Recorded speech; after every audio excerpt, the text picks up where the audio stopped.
सवाल सिर्फ इतना नहीं है कि भारत में गर्मी बढ़ती क्यों है।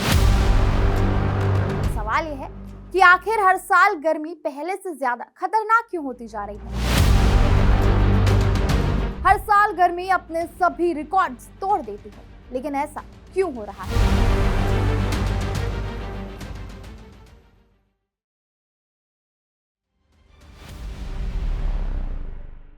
हेलो, हाय, नमस्ते, स्वागत है आप सभी का एक बार फिर आपके अपने शो कड़क मौसम में। क्या आपने कभी गौर किया है कि इस बार जून की शुरुआत कुछ अलग है।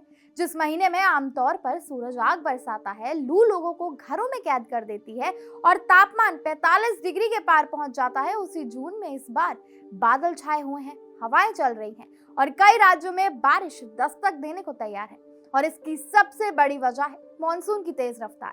केरल के तट पर मॉनसून पहुंचने की उल्टी गिनती अब शुरू हो चुकी है। मौसम विभाग का कहना है कि अगले 24 घंटों में इसका असर देश के कई हिस्सों में दिखाई देने लगेगा। कहीं बारिश होगी, कहीं आंधी चलेगी तो कहीं ओले भी गिर सकते हैं। और क्या कभी आपके दिमाग में ये बात आई है कि आखिर भारत में ठंड के मुकाबले गर्मी का असर इतना ज्यादा क्यों महसूस होता है। तो आज के कड़क मौसम के स्पेशल सेगमेंट में हम आपको बताएंगे कि इसके पीछे का रीजन क्या है। तो अभी बिना टाइम वेस्ट किए शुरू करते हैं आज का मौसम अपडेट मेरे यानी मौसम विद मान्या के साथ। तो हमेशा की तरह बात दिल्ली एनसीआर की, तो दिल्ली एनसीआर में गर्मी के तेवर थोड़े से नरम जरूर दिखाई दे रहे हैं। दिन में धूप जरूर निकलेगी, लेकिन शाम होते होते मौसम करवट ले सकता है। तेज हवाएं, धूल भरी आंधी और गरज चमक के साथ हल्की बारिश के आसार बने हुए हैं। अधिकतम तापमान की बात करें तो 38 से 40 डिग्री के बीच रह सकता है और न्यूनतम तापमान 26 से 28 डिग्री के बीच बना रहेगा। अब बात करते हैं उत्तर प्रदेश की, तो उत्तर प्रदेश में मौसम दो अलग अलग तस्वीरें दिखाने वाला है। पश्चिमी यूपी में बादलों की आवाजाही और कहीं कहीं हल्की बारिश लोगों को राहत दे सकती है, लेकिन पूर्वी और मध्य यूपी में गर्मी एक बार फिर रफ्तार पकड़ती नजर आएगी। लखनऊ, कानपुर, प्रयागराज और वाराणसी में दोपहर के समय तेज धूप लोगों की परीक्षा ले सकती है। वहीं नोएडा, गाजियाबाद और मेरठ के आसपास शाम के समय हल्के बादल और तेज हवाएं महसूस की जा सकती हैं। मौसम विभाग के अनुसार कई इलाकों में उमस भी बढ़ेगी, जिसके वास्तविक तापमान महसूस होने वाला तापमान से ज्यादा लग सकता है। यानी जो टेम्परेचर है उससे ज्यादा आपको लगेगा कि टेम्परेचर बढ़ रहा है। अधिकतम तापमान की बात करें तो वो 38 से 43 डिग्री के बीच रह सकता है। न्यूनतम तापमान 26 से 29 डिग्री के बीच बना रहेगा। राजस्थान में मौसम इस बार दो रंग दिखाएगा। पश्चिमी इलाकों में गर्मी बनी रहेगी, लेकिन पूर्वी और मध्य जिलों में बादल और आंधी सक्रिय रह सकती है। कुछ जगहों पर ओलावृष्टि की भी संभावना जताई गई है। बात अगर अधिकतम तापमान की करें तो 39 से 44 डिग्री के बीच रह सकता है और न्यूनतम तापमान 25 से 30 डिग्री के बीच बना रहेगा। अब राजस्थान के बाद सीधा चलते हैं पंजाब की तरफ, तो पंजाब में मौसम राहत वाला बना रहेगा। कई जिलों में बादलों की आवाजाही जारी रहेगी और कुछ इलाकों में हल्की बारिश भी देखने को मिल सकती है।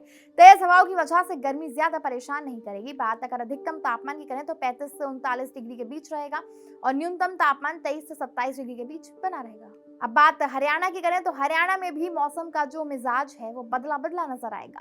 कई जिलों में शाम के समय बादल सक्रिय हो सकते हैं। हालांकि दिन में धूप रहेगी, लेकिन तापमान सामान्य जून जैसी गर्मी नहीं दिखाएगा। अधिकतम तापमान 37 से 41 डिग्री के बीच रह सकता है और न्यूनतम तापमान 24 से 28 डिग्री के बीच बना रहेगा। अब चलते हैं मध्य प्रदेश की तरफ, तो मध्य प्रदेश में मौसम राहत और गर्मी दोनों का मिश्रण लेकर आएगा। भोपाल, इंदौर और जबलपुर में बादलों की आवाजाही बनी रहेगी, जबकि ग्वालियर और चंबल क्षेत्र में गर्मी का असर ज्यादा महसूस हो सकता है। बात अगर अधिकतम तापमान की करें तो वो 36 से 42 डिग्री के बीच रह सकता है और न्यूनतम तापमान 24 से 28 डिग्री के बीच बना रहेगा। अब चलते हैं बिहार की तरफ, तो बिहार में फिलहाल राहत के संकेत कम दिखाई दे रहे हैं। बारिश की गतिविधियां कमजोर पड़ चुकी हैं और अब उमस के साथ गर्मी तेजी से बढ़ रही है। कई जिलों में सप्ताह के अंत यानी हफ्ते के अंत तक लू जैसी परिस्थितियां बनने की संभावना भी ज्यादा हो गई है। अधिकतम तापमान की बात करें तो 39 से 43 डिग्री के बीच रहेगा और न्यूनतम तापमान 26 से 30 डिग्री के बीच बना रहेगा। अब चलते हैं दक्षिण भारत की तरफ, तो दक्षिण भारत में सबसे ज्यादा नजरें केरल पर टिकी हुई हैं। मॉनसून की एंट्री के साथ केरल, कर्नाटक और तटीय इलाकों में भारी बारिश का दौर शुरू हो सकता है। कई जिलों में ऑरेंज अलर्ट जारी कर दिया गया है। अधिकतम तापमान की बात करें तो 28 से 37 डिग्री के बीच बना रह सकता है और न्यूनतम तापमान 22 से 27 डिग्री के बीच बना रह सकता है। अब बात पूर्वोत्तर भारत की करें तो पूर्वोत्तर भारत में मौसम पूरी तरह बारिश के मूड में है। असम, अरुणाचल प्रदेश, मेघालय और नागालैंड में कई जगहों पर तेज बारिश देखने को मिल सकती है। पहाड़ी इलाकों में भूस्खलन यानी लैंडस्लाइड का खतरा भी वहां लगातार बना हुआ है। अधिकतम तापमान 26 से 34 डिग्री के बीच रहेगा और न्यूनतम तापमान 18 से 24 डिग्री के बीच बना रहेगा।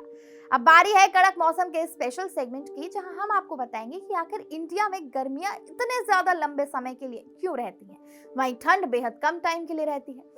तो दरअसल भारत की जो भौगोलिक स्थिति है यानी ज्योग्राफिकल लोकेशन है, इसकी सबसे बड़ी वजह है हमारा देश पृथ्वी के उस हिस्से में सिचुएटेड है जहां साल के ज्यादातर महीनों में सूरज की किरणें सीधी पड़ती हैं। यही कारण है कि मार्च से लेकर जून तक जमीन लगातार गर्म होती रहती है और तापमान तेजी से बढ़ने लगता है। लेकिन इसके लिए सिर्फ सूरज ही जिम्मेदार नहीं है। पिछले कुछ दशकों में शहरों में पेड़ कम हुए, कंक्रीट की इमारतें बढ़ी, सड़कें चौड़ी हुई हैं और लाखों गाड़ियां और एयर कंडीशनर लगातार गर्मी पैदा कर रहे हैं। नतीजा ये होता है कि दिन में जमा हुई गर्मी रात में भी बाहर नहीं निकल पाती। इसलिए कई शहरों में रात का तापमान भी सामान्य से ज्यादा नजर आता है। एक और बड़ी वजह है नमी यानी ह्यूमिडिटी। भारत के चारों तरफ समुद्र है, जिससे हवा में नमी बढ़ जाती है। जब हवा में नमी ज्यादा होती है तो शरीर का पसीना जल्दी नहीं सूखता। पसीना शरीर को ठंडा करने का काम करता है, लेकिन जब वो सूख नहीं पाता तो गर्मी और ज्यादा महसूस होने लगती है। और यही वजह है कि भारत में सिर्फ तापमान ही नहीं बल्कि उमस और गर्म हवाएं मिलकर गर्मी को और भी ज्यादा खतरनाक बना देती हैं। इसलिए यहाँ 40 डिग्री का तापमान कभी कभी 45 डिग्री जैसा महसूस होने लगता है, जबकि कई देशों में इससे ज्यादा तापमान होने के बावजूद गर्मी उतनी ज्यादा चुभती नहीं है। अब जल्दी से चलते हैं कड़क मौसम के इंटरनेशनल सेगमेंट में, जहां हम आपको बताएंगे कि क्या रहने वाला है मौसम का हाल इंडिया से बाहर। तो बात दुबई की करें तो 31 से 45 डिग्री के बीच वहां तापमान रह सकता है। न्यूयॉर्क 18 से 27 डिग्री, लंदन 11 से 20 डिग्री और टोक्यो 21 से 28 डिग्री। अब फटाफट से ओवरऑल समरी को समझ लेते हैं। तो देश में मौसम अब पूरी तरह से बदलाव के दौर में है। उत्तर भारत में बारिश और आंधी गर्मी की रफ्तार पर ब्रेक लगा रही है, जबकि दक्षिण भारत में मानसून की दस्तक ने नए मौसम का अध्याय शुरू कर दिया है। दूसरी तरफ बिहार और कुछ पूर्वी राज्यों में गर्मी और उमस फिर से सिर उठाने लगी है। यानी देश के अलग अलग हिस्सों में मौसम की अलग अलग कहानी चल रही है। तो फिलहाल कहीं मानसून दस्तक देने वाला है, कहीं आंधी और बारिश तैयार खड़ी है और कहीं गर्मी फिर से वापसी के लिए तैयार है। फिलहाल के लिए बस इतना ही। आपके साथ मैं थी मान्या शर्मा। फिर होगी आप सभी से मुलाकात मौसम के ऐसे ही बदलते सस्पेंस के साथ। तब तक आप अपना ख्याल रखिए और पानी पीते रहिए। यहाँ ताजा खबर के साथ हर दिन की शुरुआत कड़क है। आमने सामने बैठ रखते हैं बात पूरे दम से, आराम से। चर्चा होती है बेधड़क। यहाँ किस्से कहानियों में बोल सरल और अंदाज बेहद कड़क मिलता है। जीने में एक तेवर है जो आता है सही ज्ञान, जानकारी और उससे कमाई कड़क नोट से। इधर मौके पर चौका नहीं छक्का लगा जलवा दिखाते हैं। कड़क क्रिकेट से अपने रोमांच को जो बढ़ाते हैं। यहाँ की हर बात का मिजाज एक है, मिजाज कड़क। आपका अपना YouTube चैनल कड़क, लाइव बेधड़क।